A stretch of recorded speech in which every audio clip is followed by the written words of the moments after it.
Bow! Good morning, ladies and gentlemen. Thank you guys for tuning into another episode of the Four Stooges. I am here with my four brothers, Anthony, Guala, Ryan, and myself, Nick Johnson. As I said, this is a positivity show. When you guys wake up in the morning, we want you guys to have positive thoughts that can get you throughout your day, right? And for the most part, we're going to bring you guys positive affirmations. Today, we have a very special guest by the name of Eric. We're going to get into him in a little bit, but first I want to acknowledge the two sponsors we have. We have Cleanursystem. What's up, y'all? Good morning, lovely people, kings and queens. AB here from Cleanursystem. RB, you already know, Cleanursystem. Yes, sir. We here, and let's all feel clean again. We'll catch you on the next job. And also, we have the NickandMalShow. Come on, you already see the drip, you see what's going on. NickandMalShow, Yeah, the number one show on the net. It's your boy Mal, and over there's my brother Nick. Yes, sir. We are here representing the NickandMalShow. Yes, sir, yes, sir. Sock it to me. Sock it to me. By the way, shout out to Larry Jr. You know what I mean? I think all the guys fuck with Larry and his vibe. He brings positive vibes, you know what I mean? And this show is about positivity, health, wealth, and strength, and becoming the best person you could be. And Larry June low-key embodies that in his music. Oh, my you know what I mean? No. Let me not gas it. But truly, though, we do have somebody here. I just met the dude for the first time today, obviously, and we're going to get into how we knew you via social media. But everything I just said, health, wealth, positivity, peace, and just entrepreneurship, you embody that. So we're happy to have Eric here today. So let's start with your affirmation, and then we're going to get into the interview. Good morning, everyone. My name's Erickson. My affirmation is I live by taking step backs in a way.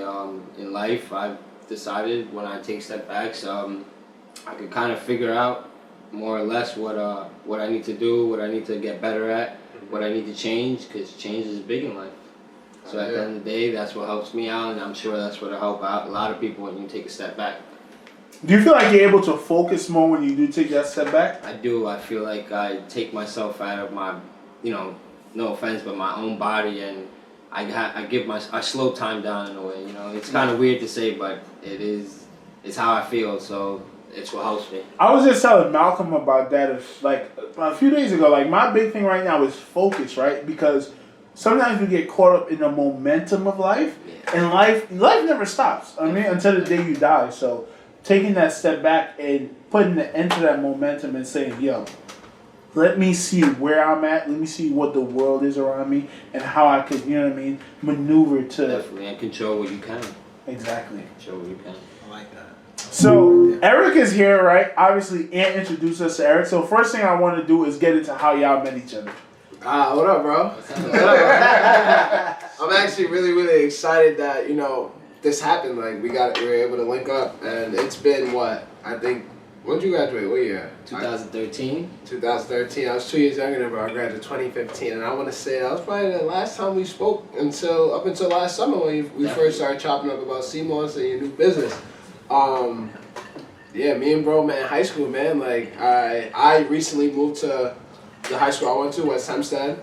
I got the opportunity to play varsity as a freshman, so I met a lot of older guys. Like I said, Erickson is 2 years older than me, and I think that really shifted my mindset. Now that I think about it, like, I was always around older, like, wiser people in a sense than me, at least. Not saying you guys were the wisest, but you went through more. You're 2 years older than me, and it's like they were doing what I wanted to do. Like, they were on varsity already, so it's like I got there, and it's like these are the people I'm attracted to. I gotta kind of fit the role, like, you feel me? Get there. So bro was one of those people that was on varsity and like someone that I wanted to be, one day. On varsity and a good player. So that's how we met, bro. And it's been cool, good vibes ever since. And obviously, it was a great connection because look at us, 5 years. 6 years, actually. Yeah. I could call him my doctor now. Dr. Ant and Dr. Rise. So Erickson, let's kind of jump straight into it with you guys now. I'm ready to jump in. Yeah, so, jump in there. Can you give us a rundown on, because can you just give an intro of yourself and where you're at now? Because I just kind of give an intro of how we met and where you were then. I'm basically, I grew up in Long Island. I was raised in Long Island. I started, I was always a good person, did good in school and stuff, but I never really focused or wanted to focus as much in school. I always wanted to do things with my hands, and I just decided to, I guess if you want to say, start my own thing and, you know, get into working for myself in a way, because I've worked for a lot of different people, and whether it's in the retail field or, you know, working at my liquor store in Brooklyn, it's a whole bunch of businesses, and I just decided that working for myself will probably be best for myself. So when did you come to that realization? Like, what was it that made you realize, okay, this 9 to 5 isn't it? Like, I just can't do this for the rest of my life. I guess when I felt like I could take control of how I wanted my future to be, in a way, you know, I wanted to make sure I could set something for my family. You know, my mom, she was someone who really pushed me to do what I'm doing now in a way, because, you know, she always, I looked up to her. She always pushed with 3 kids, you know, single mom. So it's the hustle. I guess the hustle, she taught me how to really hustle, and it kind of pushed me to do my own thing in a way. I like that, bro. I like that. Now, so I want to really get an understanding of how Eric now became Eric. How the Eric from before became Eric now. Because as you said, when you were younger, you were basically a badass kid, right? Yeah. Legit. I've gone through a lot of ups and downs in my life. I'm not gonna lie. A lot of people don't know, you know, my full story and stuff. But this is what I'm here for, right? Let's do it.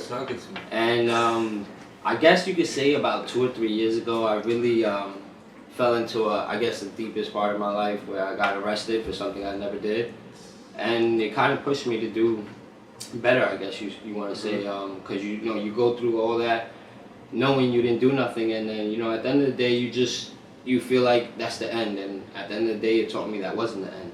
I was still alive, I was still breathing, I was still able to, you know, make money, so I looked at it as like, it pushed me to do better in a way, as you want to say. You said that was one of the most transformative 5 days in your life, because you did spend 5 days arrested, right? Was it 4? Yeah, 4 days. 4 days. What was going through your head? Like, what was the, where was the, okay, this is Eric now, and I became a different Eric at the end of those 4 days? I want to say I was really stuck.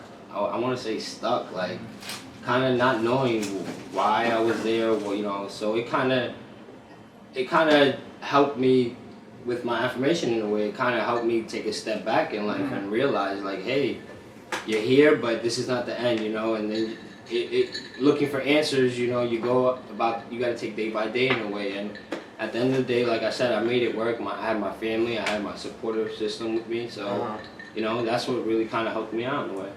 One thing that I want to point out that you said was you want to take it day by day, and I feel like a lot of people, when they live their life, the saying is, shout out to Bella, because I think Bella said this on one of our episodes on the NickandMalShow. When you think about the future, you build anxiety. And then when you think about the past, you build depression. So you have to focus on the now and the present, and you gotta take it day by day. That's the only way you can take care of life, you know. And that was, like you said, that was your mindset when you was in the prison for those 4 days. You just took it day by day, and after that, that's how you came. When you came out, you was like, all right, I'm gonna take everything day by day. Yeah, it kind of transformed my life in a way, saying, hey, you survived through that. Now it's like what you learned in there, you know, you have to use it in your everyday life in a way, you know. Taking day by day. I survived in there day by day, now I can survive out here day by day. Right. What is surviving day by day to you though? To me is taking what you can control in that moment, to be honest, because like you said, you think about the future too much, you think about the past too much, you get into a state of mind where you can't function. So at the end of the day, it's like, do what you can, and that's the day, the time, and the hour that's in front of you. Literally. Me, like, listen, like, this is one of the biggest, like, realizations I've had in the past, like, years, bro. And actually, after I had the realization, y'all talking about day by day, I was on the phone with my aunt, and she said, yo, Nick, just take life day by day. And I finally understood what that meant, right? So my thing is focus. Focus, focus, focus. To be successful in anything, you have to be focused. We all play sports. You have to be focused on your specific position, on a specific technique to get better at it, right? We worry a lot, bro. And we worry about the past, as y'all said, and we worry about our future. And a lot of us forget that we need to focus on what we're doing right now. Like, literally, the actions we're taking right now could erase all the pains of the past, bro. Legit. You feel me? Like, let's say you was a bad boyfriend or whatever the case may be, and you're wondering, like, damn, I fucked up. But you have the opportunity right now to make actions that would make the future better so that you don't have to worry about the past because you made the right decisions. You feel me? Sure. And one of the greatest books I've ever read, As a Man Thinketh, right? The book is literally, I honestly, me and Malcolm, we call it part of the Bible, bro. It really should be attached to the Bible. And a lot of people think that your circumstance in life it affects your mental state, right? But it's the opposite. Your mental state affects your circumstance. And if you change your mental state, even though you're in a bad circumstance, you could eventually, like, the circumstance is going to lag behind. For example, if you are out of shape and you want to get fit, you have to change that mindset first before your body shows that the mindset has changed. Right. And that takes focus. You have to focus on what you're doing right now. You have to focus on the change of mindset, and the circumstance will follow. So, to you saying that, taking it day by day, that really connects with me because I understand, like, yo, you really have to take life day by day. Don't worry about the past. Don't worry about the fucking future. What can you do right now to be the person you want to And be? that'll change your future. Word. I definitely want to ask you, like, being in there for those 4 days, what was going on in your mind in sense of, all right, when I get out of here, what am I going to do? And also, I know you said you're handsy. What introduced you to that, like, to construction, to end up going to where you are today? What was more or less going through my head when I got out? When I got out, I was like, screw everyone, literally screw everyone, because I didn't know what was going on, you know. So I felt blindsided, but I felt like at that moment I could take control of what I could control, meaning of myself, you know, and that's all right. What am I gonna do with work right now? You know, what am I gonna do with my future? And that was more or less me looking forward and saying, hey, I don't have anything that I could fall back on if I really wanted to fall back now, you know. So I looked at it as like, this is a push, you know. This is a push to get me going to where I want to be, and that's to start my own business. Okay, that's cool. What's the name of your business? My business is We Do It All. WDIA is the abbreviation. What do you guys do? We do all types of work. We literally do framing, siding, roofing, landscaping, anything you need, we get it done. Yeah, we do like it all. that. It's in the name. You get it? We do it all. We do it all. all. When Ant said the name Weeda, I didn't really know what it was, but it makes sense now. Yo, so my fault. Go ahead, bro. All right, so how did it start of? Cause I know, I had did construction for a summer, right? I did roofing. I'll give you a little. Wallow was unhappy when you was doing construction. Yeah. So the type of person I am is like, yo, if I want to do something, let me try it. And then, you know, everybody knows the hot thing was real estate. I'm like, and I had hit up some people. One dude specifically, I'm like, yo, how'd you get into real estate? He said, I started doing this. I'm like, okay. Right. I had the opportunity to do roofing. I'm like, I'm going to take it. Why not? You know what I'm saying? Learn something. If you want to get into real estate, you need to learn how to fix a house up and everything. All right, fuck it. Everyone needs their roof fixed. I'm going to do it. I had did roof then. First day, obviously, you getting paid. You know, you like it, right? And after a while, it's like, yo, this shit is OD. When it's hot as hell.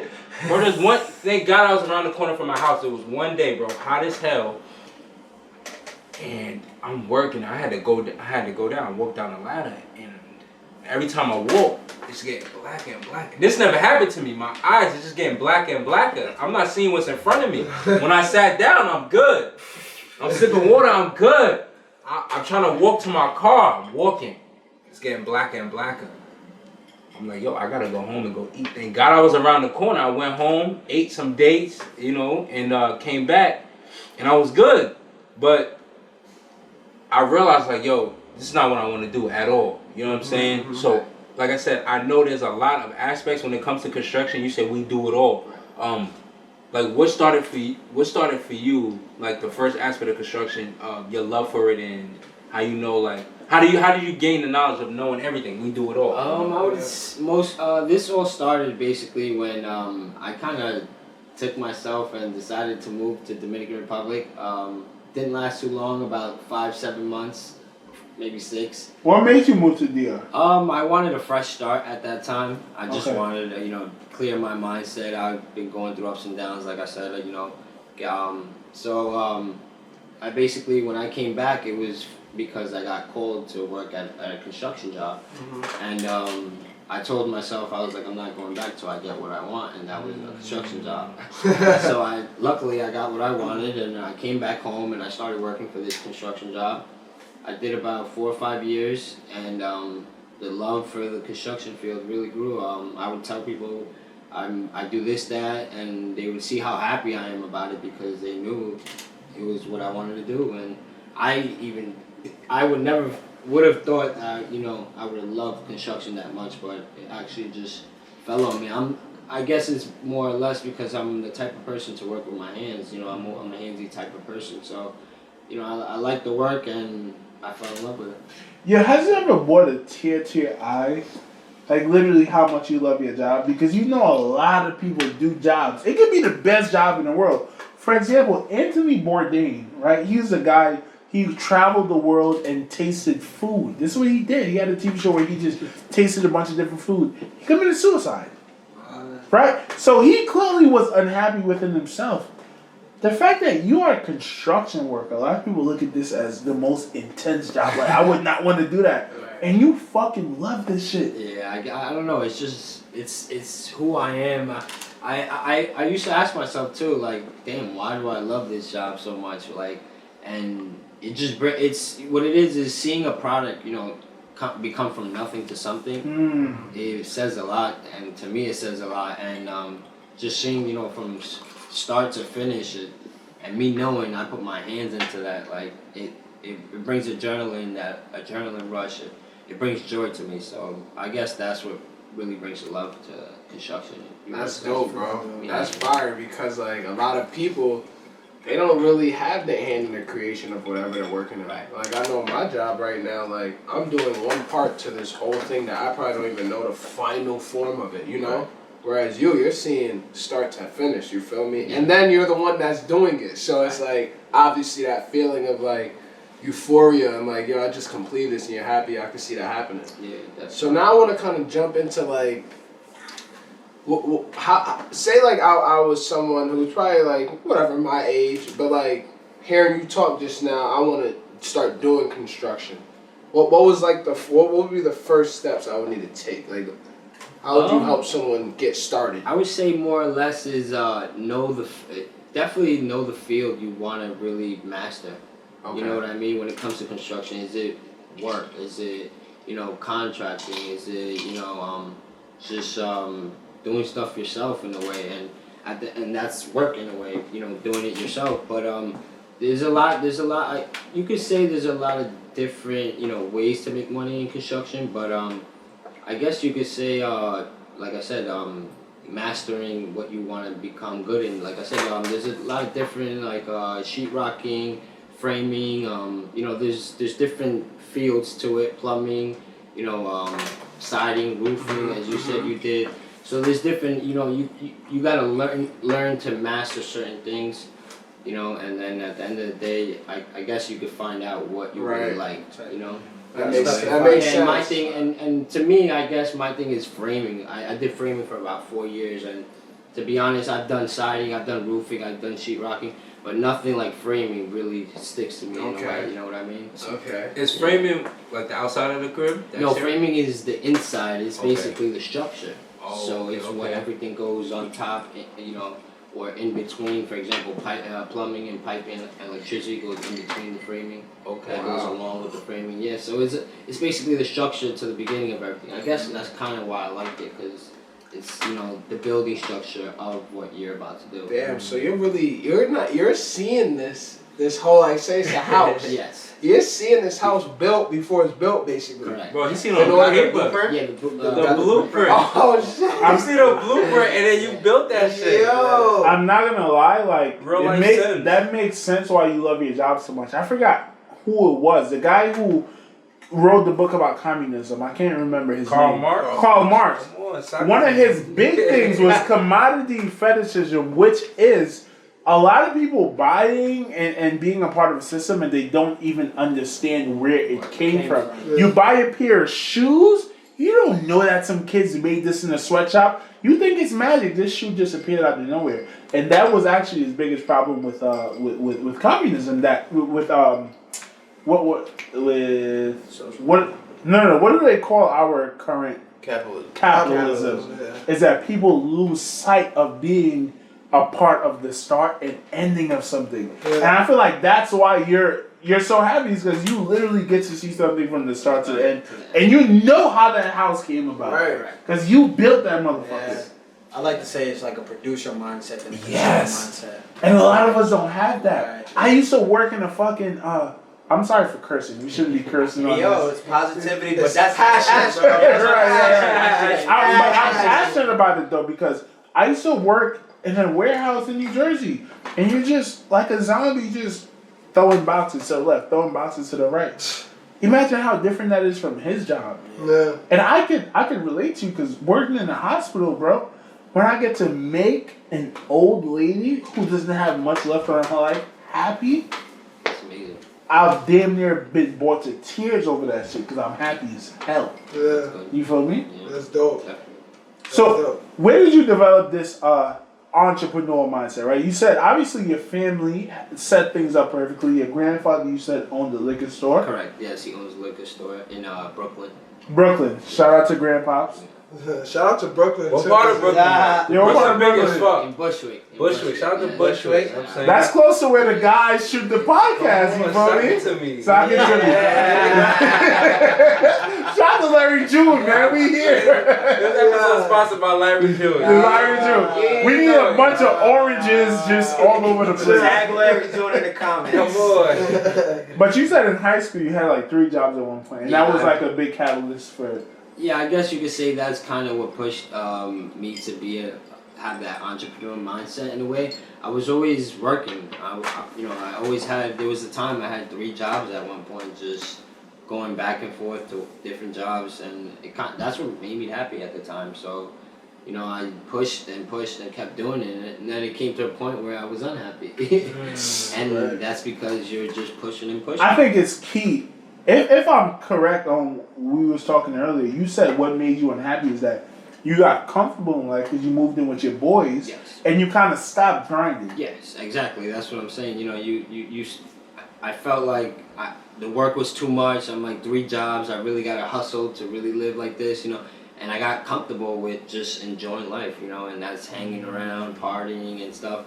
So that's what kind of really that's where I kind of learned, alright, this is not for me in a way, when I really went through the hanging out part and chilling and, I missed the hustle, the adrenaline I got from the hustle. So at the end of the day, that's what kind of pushed me to become more of an entrepreneur mindset. I'm sorry, but that's such a powerful message, bro, because people think that hustlers are just hustlers. They're born like that. Right. But no, you kind of just have to muster up the balls to hustle, and then once you get a taste of it, it's like crack. Yeah, you don't want to.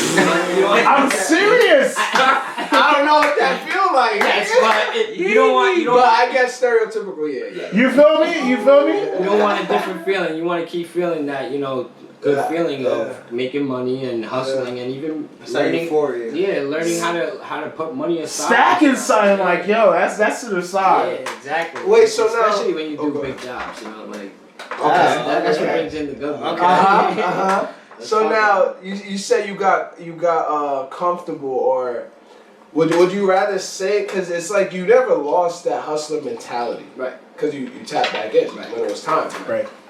So what do you think really happened? Because what I'm getting from it is, something probably, whatever it was at the time was affecting you. You probably kind of got distracted. Yeah, From the goal. definitely. And I've had a lot of distractions in life, so I could definitely say, that's something that's kind of, made me in a way stop hustling. I got, like I said, too comfortable in life and got too lenient. I don't know. I felt like how would you say? sometimes you make enough money and you feel like, oh, that's enough. No, to me, it's never enough. I got this motto in my head where it's like never settle, and I just from there I've never stopped settling. I just keep pushing and pushing. One thing I want to definitely point out is your situation. Like you're not talking about going to school and everything. We all went to college, bro. You know what I'm saying? It is what it is. Right. You know, we can't go back and erase that. It is what it is. Your hustle is more of, I got comfortable with how much I was getting paid, right? But if I get more money, I could do more, right? And what I want the listeners to understand is, and what you're saying is like, yo, he's working 3 jobs at this point, right? He got comfortable, and he also working 3 jobs and was still also uncomfortable, right? People, you could work jobs in this day and age now and understand you could do certain things with your money that can make you be different than everyone else. You understand? Like, we don't live in a day and age where you need to go to college to meet a certain person you want. All you gotta do is send that person a DM. Do what you gotta do is send that person a DM. Right. You understand what I'm saying? So I want people to understand that like your hustle is different. It's fine if you're battling with going to school or not, you really don't want to go to school. Don't go to school, but make sure you're hustling. Like what you're explaining to everyone right now. And I did go to school. I went to National Community College. I did a semester at school. But like I said, it just wasn't for me. I wasn't happy taking money out of my pockets and paying for something that doesn't make me happy. Right. You know, and I get it. We all need school. Recently, I've thought of going back to school. You know, and I look at it as it will help me in the future with my business. You know, that's the fucking key. I'm so sorry to cut you off, and that's why I brought up the topic of we should live life just like you live life. And then know why we want to go to school. You want to be a business owner, so then you get a business degree so I can flex on these niggas. Right? No, for real. But at least we have vision for why we want to go to school. Yeah, most definitely, yeah. We're not just listening. Like I'm not gonna lie, I went to school my first semester and I was like, what am I doing here? You know? And at the end of the day, I felt like I did that because that's what my family or like that was the thing to do at the time. Thank you, sir. And no offense, I was not a school person, but you put me in the field, you know, when it comes to the building stuff, I can make it work. I got a question on what was the most difficult thing for you as a business owner to like grasp, or even like you knew it was a weakness, and if you could master it, you could take it to the next level. I would say expecting downfalls, being ready and expecting downfalls. That's something I was not ready for. And I'm learning. You're too positive. Correct. I'm thinking everything's gonna go great, you know. And at the end of the day, I'm learning. Hold on, guys. Sorry, we're gonna take a break. My fault. Bow, ladies and gentlemen, we are back. The Four Stooges are back. We had to take a quick intermission because our mics had a, you know what I mean? It's a little malfunction. What are they called? Technical difficulties. Okay. Before we get the show back started with our main man Eric right here, who's given a great interview so far. Let's take a toast, fellas. And you make the toast. You're the toast king. What we doing? We got my boy Ballard here. But yo, let's take a toast to more life, more awareness, more consciousness, more positivity and gratitude. Positivity and gratitude first and foremost. That's Ballard. Yeah. The guy who has all of this shit running in the background. Yeah. Good job, So now we back to Eric. Yeah. Ask that question again. Let's start over. Yeah, so for those that miss it, we asked the most difficult thing as being a business owner. What did you have to grasp, or the hurdle you had to get over in order to be successful and know that you had to take it to the next level as a business owner? I would, like I said, I would basically say being ready for the downfall, and basically you never know what's gonna happen, especially when you're messing with people's houses. You know, anything can go wrong, especially with a pipe, walls, and anything, electricity. So it's just being ready and being prepared for the wrong. You got a story for that, like the downfall? It looked like you had a funny story or something behind that. Thank God nothing has happened. I've heard a lot of stories though where a lot of people, they do something wrong and the money they charged for the job, they just had to let the person keep it because they've messed up the whole entire job. So there's up and downs to it. So at the end of the day, it's like that's something I know I want to be ready for. God forbid it does happen. Not looking forward to it happening, but God forbid. You gotta have that mindset to know like this can happen. Correct. So let me think about it. Correct. So with that being said, Do you have any like mentors or people like you look up to or that you go to for advice when it comes to? I definitely do. I have a friend of mine. He was actually, when I first started construction, he was actually my foreman. And his name is Paulie. He's from Queens. He definitely helps me out a lot. Always looks to bring out the better in me. And he helps me with a lot of jobs when he can't do them. He'll call me and toss some jobs my way. So he's a great guy that's definitely helped me. I always, if I have any questions, I know I can pick up the phone and call him. And thank God for my partner as well. My partner, he's definitely helped out a lot. So this isn't just you. Like this is like a team that you built under WDIA. Okay. Yes, I have two of my partners. One of them is Moises, and another one, his name is Eder. Shout out Eder, shout out Moises. Yeah. They definitely have played a big part in the business, with helping out and getting jobs and getting things done. Between the three of us and a couple other people, we've done a lot. So they've definitely helped out, and I wouldn't say more of a mentor, but definitely been there in a way. Right. Learn from each other. Yeah, exactly. How did you find these guys? Because I know in this business it can be cutthroat, right? It's a trust relationship you gotta build with. It is, and you gotta know who you can't just give a job to just anybody. You gotta really, like you said, be able to trust them and stuff. Moises, I actually worked with him when I worked in a framing company. So me and him, we built a relationship and a close friendship. So he's someone I could trust, and he's someone that I knew he kind of had the same mindset as me in a way where, we just want to do better and be better, whether it's for ourselves or for our family and for our future. So he always had the mindset of just having money coming in any way we can and doing it the right way as well. So he got with me, and we decided to let's start this. That's what's up. That's what's up, bro. That's what's up, bro. That's what's up. So now, can you explain to the people, like I said, I'm always talking for the listeners that aspire to be like any of our speakers here. How essential or how vital is having a team in this field that you're in right now? Like how important is that? If I want to start something and be the best I can be, do I need a team or can I do this on my own? A team definitely plays a big part because you can't do everything yourself. And I'm sure a lot of people know that they feel like they can, but once you try to do it, I'm sure you're gonna hit a rocky road. And that's kind of where I felt like I could have done it myself at first, and I know I've hit rocky roads, but it kind of really takes a lot off if you have a team that you can trust. A lot off your shoulders in a way.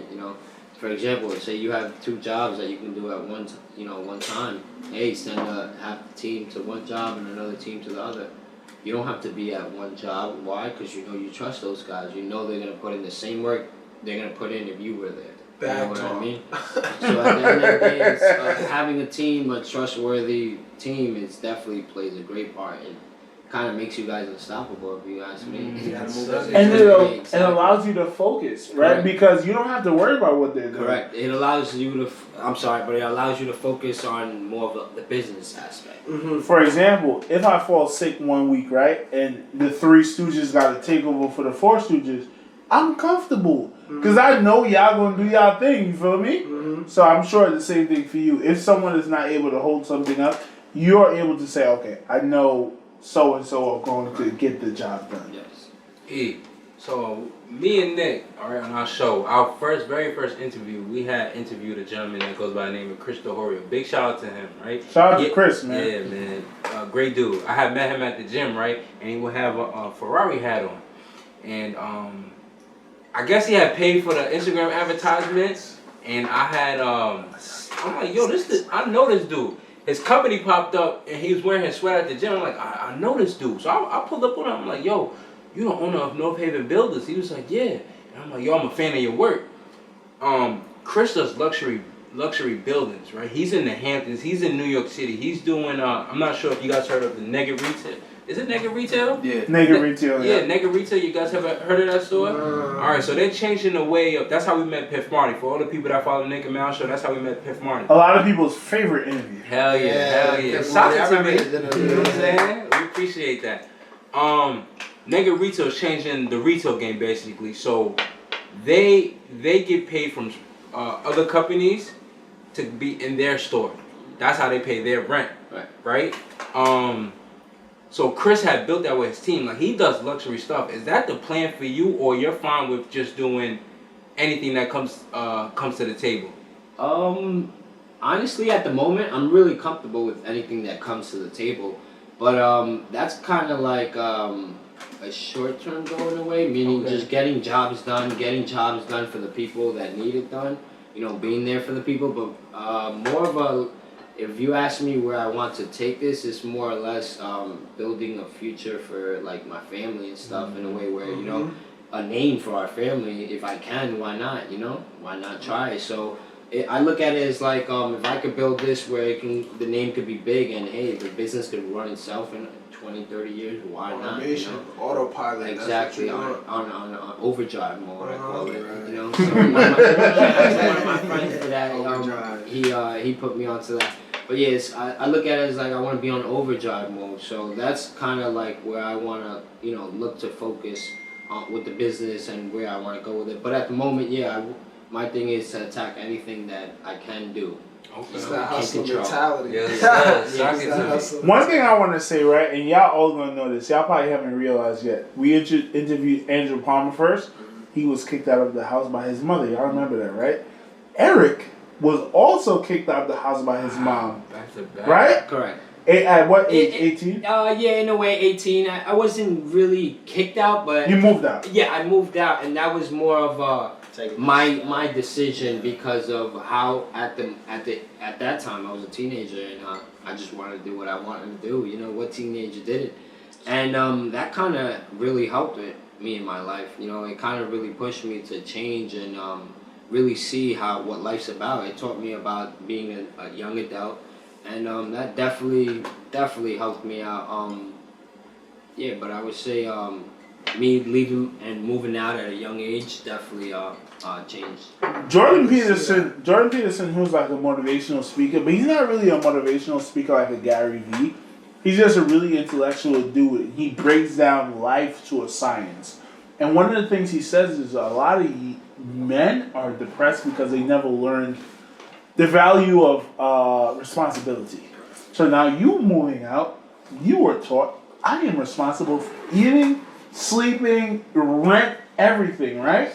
And a lot of us don't know that, so that's a great lesson to teach young men. Listen, at a very early age, you gotta get off your mom's tit to, you know what I mean? On some real shit, like get away from your dad, get away from your mom. Learn how to be responsible. Because that is what teaches you to be a man. Right. That's what happened to me personally. Nothing will make me more happier than making my kid and my wife and my immediate family comfortable. Because I'm responsible enough for them. I'm responsible for them. Yeah. Is that the lesson you learned? It's definitely helped me in the way I think and for my family. Yeah, I feel like for example, this has helped me basically for my future.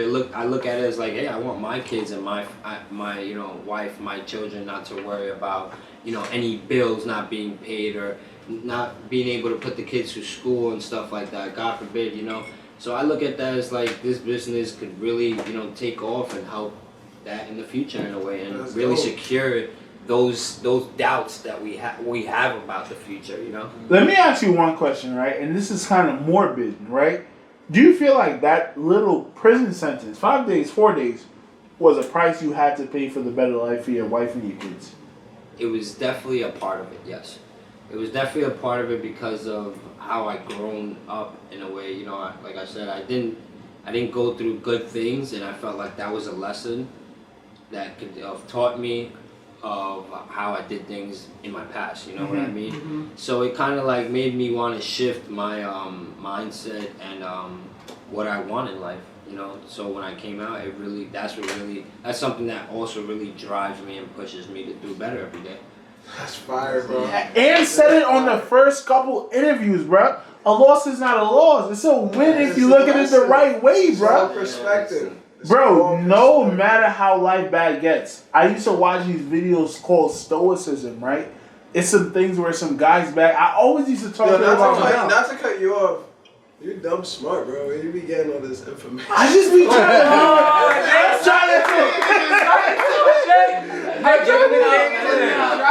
Give him the game plan, Nick. You know every word. Come on. Just look at Rogan. That's what I said. Come on. My son Nick do everything under the sun. I like research. I like to read. That's my thing. Like if there's any obstacle in front of me, we are all different. I know y'all try to think of it from a different perspective. My perspective is I'm gonna try to do some reading on this so I can understand it a little bit more.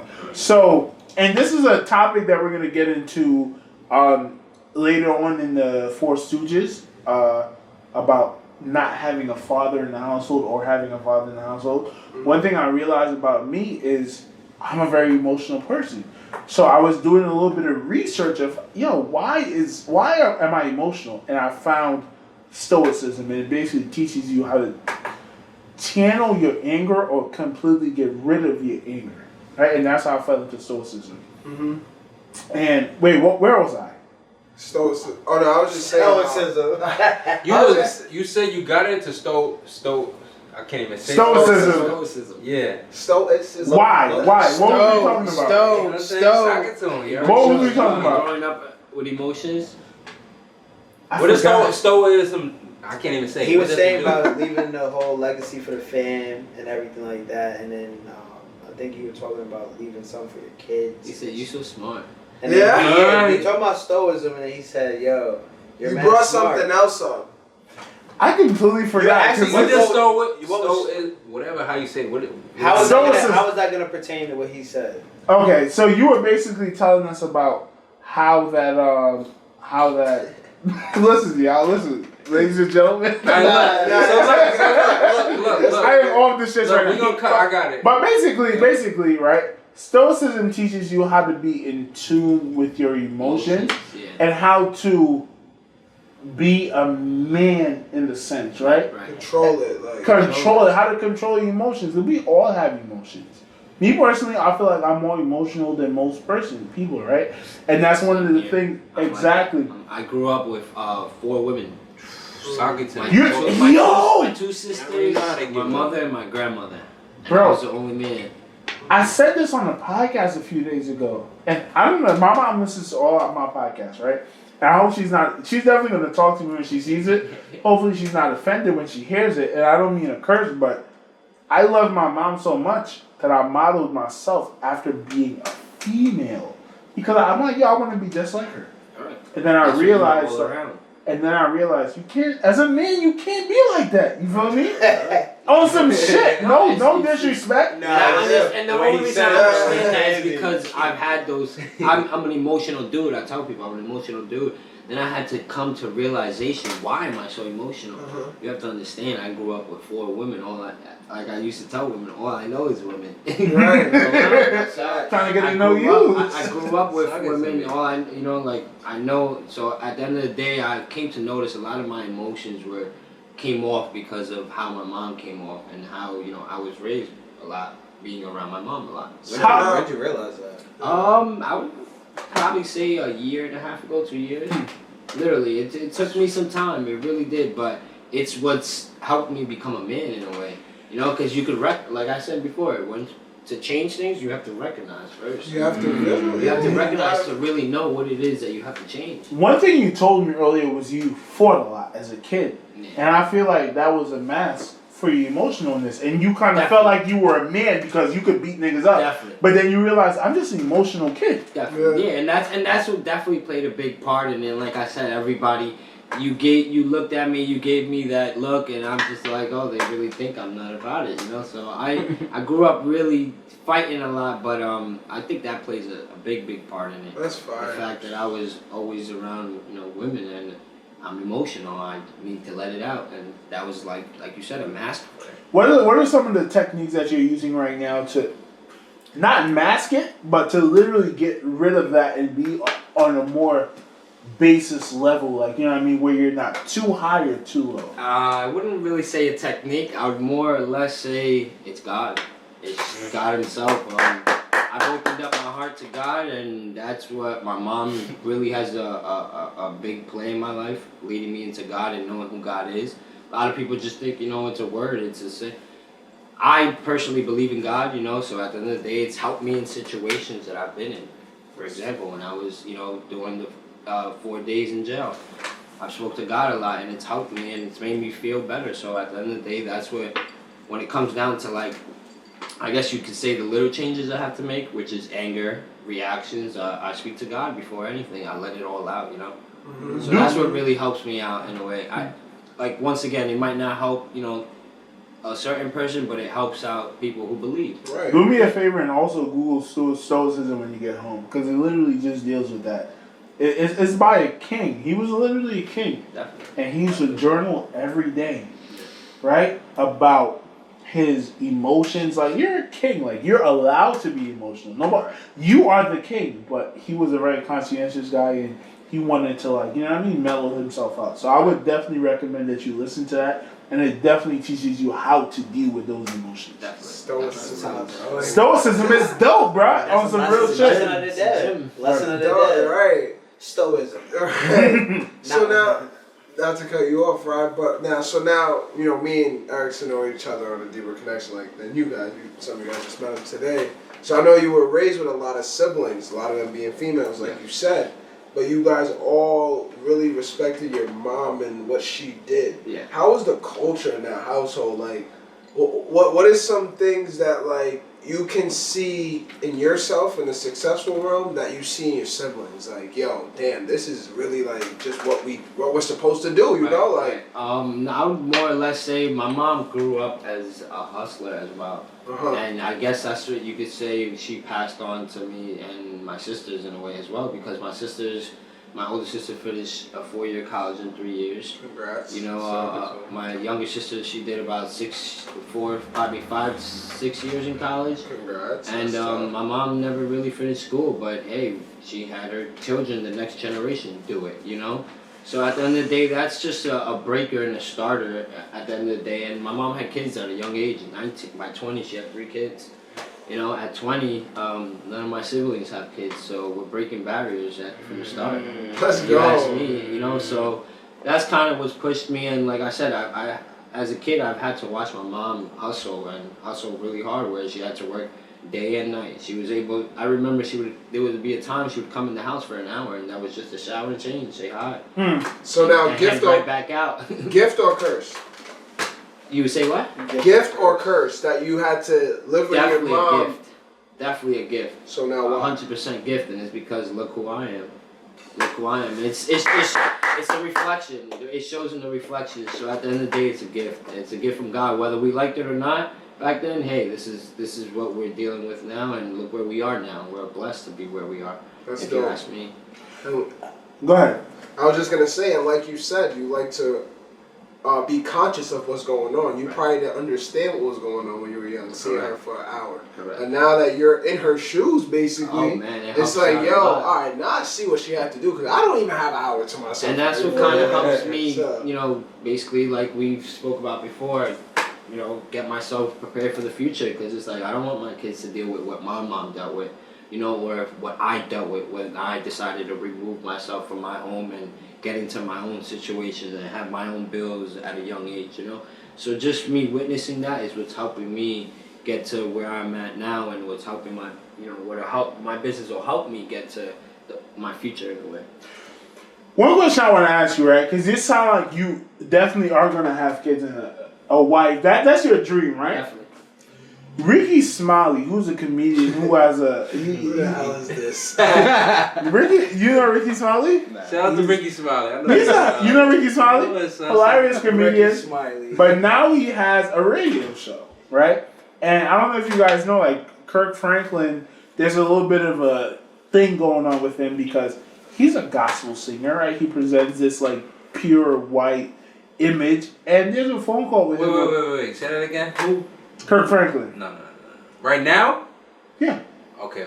There's, like, a controversy because his son recording him cussing the fuck out of him. Like, he was wilding. That's my Saying a lot of foul shit. But Ricky Smiley covered the topic, and one of the things he said is a lot of places where kids went wrong, a lot of places where parents went wrong, is that they focused on giving their kids what they didn't have instead of giving their kids what they did have. Does that make sense? Like, as a kid, we're growing up like, yo, I wish my mom would just let me go hang out with everyone. You know what I mean? And then you grow up like all of us are here, good young men, and we never really reflect on what our parents did give us. You see what I'm saying? Instead of what we didn't have, right? We all weren't rich, but we did have good structure and stuff like that. You feel me? You as a potential father, how do you balance that of, okay, I want to give my kids a better life than I have because what I had wasn't perfect, but I also want to give them a lot of the shit that made me the man that I am today. That kind of really goes back to my mom and the way she taught me. If I want to be honest with you guys, it was days when I was in high school and I wanted to go to hang out, and Monday through Thursday she said no going out. I had to sit in the crib all day, you know. So that really that discipline really made me, you know, change my mindset as to, oh, I wanted to hang out. Well, now I got to do something at home. Figure out something to do at home, you know. So it kind of that helped me in a way with discipline and how I want to view my future with my kids and how I want to discipline them. There you go, discipline. I think discipline is the most important word, bruh. Like, if we have discipline, we're successful. That's it right there. Discipline, that's it. And it's the right discipline, you know. It's just doing it the right way, you know. At the end of the day, kids are gonna be kids, but you gotta discipline. Did we ever consider that when our parents was disciplining us, it actually hurt them deep down? Because they want to give us what we want, but they know for the best of us. That makes them feel better, Nick. It makes them feel better. Because they know the long run game. Yeah. You know what I'm saying? They've been through it already. Yeah. They've been through it. They're like, yo, you're going to get older, you're going to realize why I told you. My dad used to say that all the time. We're going to get into that, but he would always say, he's like, yo, you don't understand what I'm saying right now, but one day it's going to click. That shit is like low-key bringing the tears to my eyes because one of the things I want to... I'm sorry, but to cut you off, but just recently I've had to tell my mom, hey, I'm sorry. I'm sorry because I was the devil. I was such a badass, and I came to realize the trouble I put me through. So it kind of hurt me as a man, you know. I'm like, damn, I really was that bad. I made my mom do this. I mean, so it kind of made me realize, and it was like, you know, like, all right, now when I have kids, I'm sure I'm gonna have to deal with that, and I gotta deal with it the right way. The right way. Yes. One of the things that I value, I love to read, I love to write, right? I love to read, I love to write. I'm not trying to be like, I know a lot of people hate that, but I love to read, I love to write. It brings legitimate joy to my life. When I first moved to America, my mom used to, on Saturdays, Mom, by the way, I love you. You know what I mean? You're the greatest mom in the world. I think my mom greater than all y'all moms. I'm sure y'all feel the same way. I'm like, my mom's the best. The best ever. I ain't gonna argue. She used to lock me in the room on Saturdays. I just moved to America. Go to school 5 days a week, lock me in the room on Saturdays. Don't come to my room until you write like 10 pages. Now today, doing what I love to do, it's a gift from God I couldn't even thank her for. You feel me? It's a gift from God I couldn't even thank her for. And I don't know where I'm going with this, but I just want to say, like, as a potential parent, we got to do things that our kids are actually going to appreciate in the long run. Because life is longer than being 13 and 14 and stupid. Yo, there was some gentleman, you saying that, there was a gentleman, he was a, I'm not sure what he does now, but he was young, right? Very young, right? And in school, and he was playing on the table, right? Yeah. And he was always getting in trouble, just playing on the table, going like this on the table. Always getting in trouble. So, always getting in trouble. One teacher goes, stay after class. And he thought like, oh shit, again, I'm about to get into trouble, right? The teacher goes, mind you, he's a little kid, he's probably like 8 years old. He goes, you should think about being a drummer. And the teacher opens a drawer and gives him drumsticks, bro. And the guy, now I don't know the guy's name, but he teaches people how to play the drums. He goes on tours with bands and plays the drum for them. Like, people just watch him play the drums now. Wow. And it's the little things like that. You know what I'm saying? Your mom locking you in that room because she seen something in you. She knew it. She knew it all along. You know what I'm saying? And you know, that's how parents are, right? They see something, so they're going to do something that don't hurt them, but it hurts you, but it's just for the benefit of the long run. You know what I'm saying? I think this is great for all of us as parents, bro. My mom she tells me this all the time. She used to read to me when she was pregnant with me. Like, that's the level of parenting us young men should get to. that we're all in on our kids and understanding what's going to develop their minds. And not that we're trying to control them and be what we want them to be, but give them the tools that we Feed them know. positivity. Right, come on, bro. Come on. I like that. That's feed them positivity, bro. That was like the icing on the cake. That's the icing on the cake. But one thing I want to say is, with this construction business, I correlate what you're doing, right, with our boy Chris, because, some days it'd be like, Chris would be like, there's not enough hours in the day. And, you see him up at 10 p.m., he's just doing the paperwork now. You know what I'm saying? For projects he got to do a few weeks later, for tomorrow, payroll, right?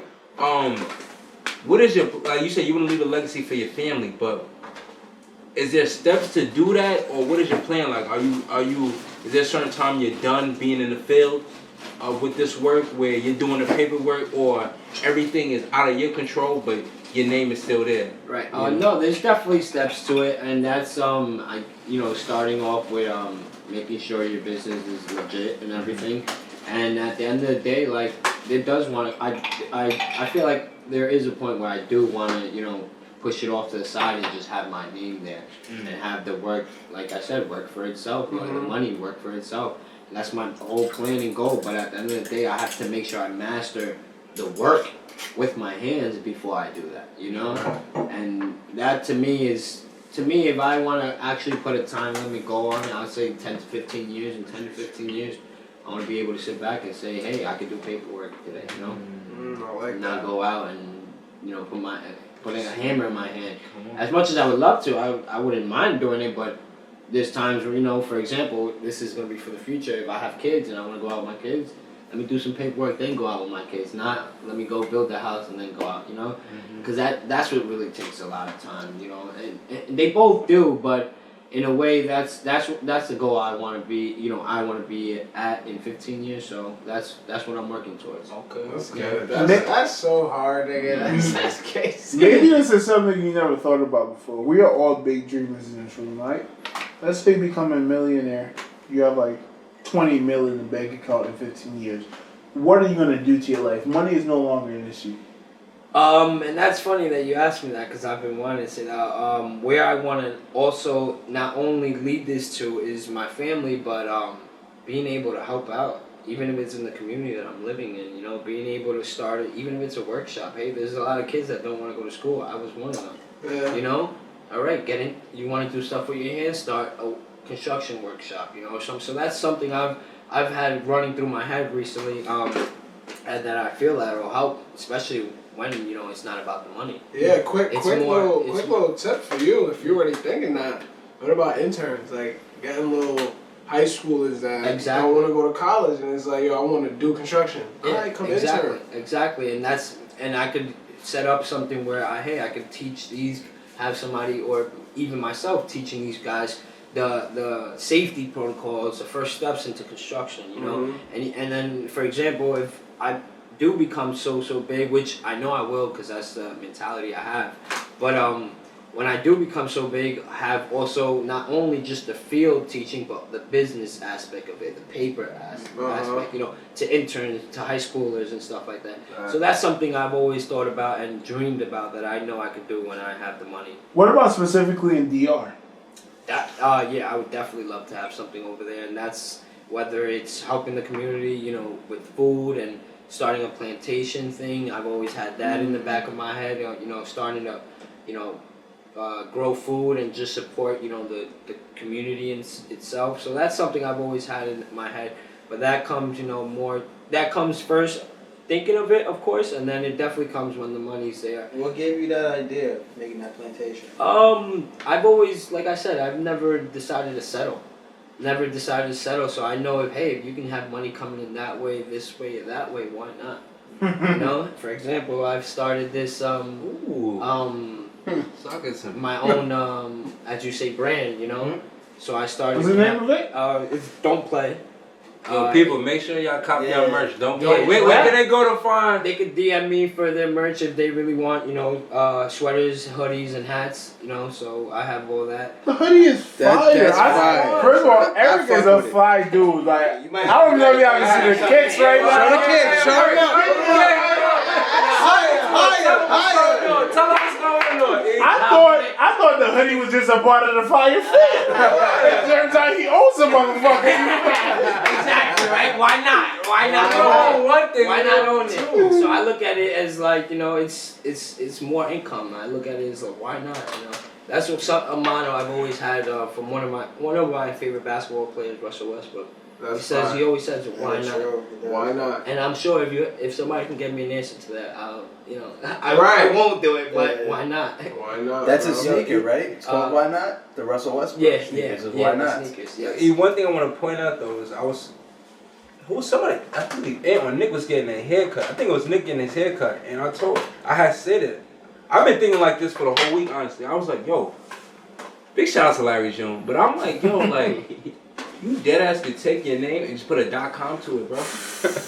Nate was mind blown by that. Mind blown, bro. Literally. And that's exactly what you're doing. Like, that's not your name on it, but you like, yo, I have an idea for apparel. Yeah. Don't play. Yeah. DP.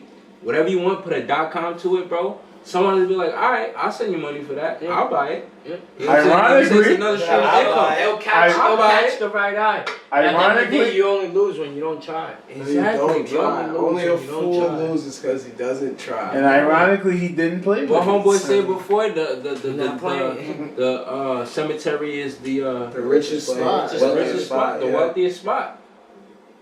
That's You people die, stingy you people. die with those dreams. I'm not dying with my dreams. Hell no. I'm putting them out there. Whether I make feel. 100 to 100,000, hey, at least I did it, right? I tried. So now, Erickson, I know it's been a long fucking night. Yo, but before we end anything, I just we like to end this podcast this way. What can you tell us right now that we can watch this 5-10 years from now and say, damn, Erickson told us he was gonna do this, and he literally did that shit. Like, the proof is right here. He literally told us 5 years ago that this will happen. So what's something that you see right now, you know you're gonna conquer in 5 years that we can look back at this video and say, That when you achieve it, you post this clip and said, "Listen, I did it." I say, like I said before, is getting to the point where I don't have to be in the field, you know, and that's really, for example, it takes a step back to my affirmation where it's like taking a step back now. Like, I'm able to take a step back from my business, you know, and really see what it's doing, how it's building, how it's growing, you know, when workers are working, you know, great workers as well too. But that's really where I feel like I think I could see myself in about 5 or 10 years, you know. And that's saying, once again, there'll come a point in time where I'll be able to take a step back and work from home and work on papers, or, you know, not really get my hands too dirty and make a good amount of money, make a good living.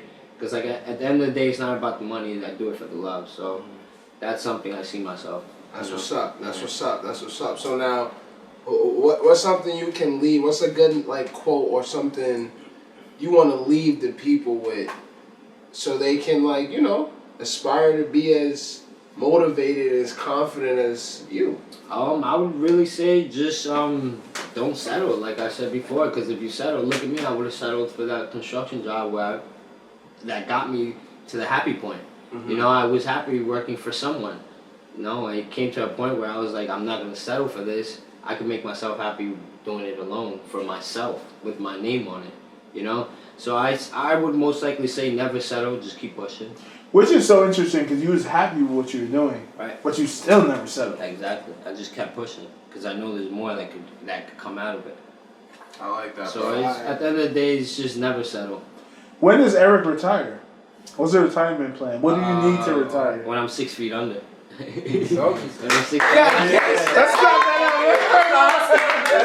that Yo, That's Erickson, yo, this was fucking amazing, bro. Like, amazing. And, like, how we started, like, me and bro haven't chopped it up in A while. Yeah. To you meeting my peoples. To you becoming my doctor. Like, I'll let that go. Doctor and Dr. Rob, let's get it. It's just crazy, bro. And I'm really happy that we were able to do this and do this plenty more times in the future. And I just Definitely, can't bro. wait to see where we are. Like, next time I we link appreciate up. me having you. Hell yeah. Eric is one of those dudes that's gonna be part of the family. That's because what I'm about we to all- say. We think alike, bruh. Definitely. I don't know if anyone said this in the beginning of the show. If y'all don't know Eric, bro, Eric always show love. Like for our people that's tuned into the Nick and Mal show, bro, he always show love to the I Nick never and Mal even show. met him. Yeah, This is the first day I met This him. the first day we met E, bro. And when we was having a conversation with him, the mindset that y'all have just been exposed to over the past hour is why he shows love, right? Because he's dedicated, he's moving in his own life, so he wants to see people that are doing the same. Man, it's all love, man. It's all love. Appreciate you, Blessings, brother. Appreciate We you. love and appreciate you, bro. Family, Real bro. shit. Yeah, You know what I mean? Yeah. You already Yeah. know. Yeah. Ladies and gentlemen, it's the Four Stooges. We got Bella in the back. We No, chilling. can't- We sipping off the Head Rock. Eric is not a drinker. It's whiskey, actually. It's actually whiskey. Eric don't drink, so he's sober right now, but I think he handles himself perfectly. Yes, sir. Four Stooges, what's up, y'all? Ladies and gentlemen, it's the Four Stooges. I just crossed another nigga over, tell him guard up. Double tap the button up on the key, the car gon' start up. I lost some members at the early age, it let me